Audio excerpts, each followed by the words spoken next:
Pour la troisième journée consécutive, le nuage de cendres du volcan chilien Puyehue ont bloqué au sol des milliers de passagers dans des aéroports australiens et néo-zélandais.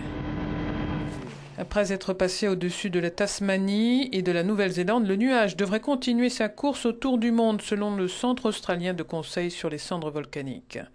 Qantas et sa filiale à bas prix Jetstar ont interrompu leur vol pour la Tasmanie et la Nouvelle-Zélande, ainsi que ceux pour Adélaïde. En revanche, d'autres compagnies comme Virgin, Singapore Airlines et Malaysia Airlines ont décidé de reprendre leur vol. Virgin a précisé que ses avions voleraient autour ou sous le nuage de cendres. Face à l'incompréhension de nombreux passagers, Qantas a répété que sa politique était basée sur les critères de sécurité les plus rigoureux. La sécurité passe toujours avant les horaires, a déclaré la compagnie nationale australienne.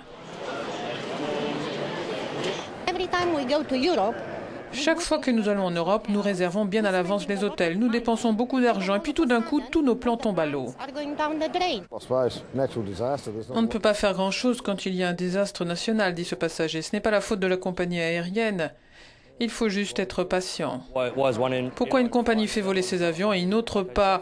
Bien sûr, la sécurité est en jeu, mais n'y a-t-il pas d'autre raison, se demande cet homme. À Auckland, en Nouvelle-Zélande, les comptoirs d'enregistrement de Qantas étaient vides ce mardi, contrairement à ceux de la compagnie Air New Zealand, qui n'a pas suspendu ses vols. Selon elle, ces avions volent sous le nuage de cendres et consomment 10% de carburant supplémentaire.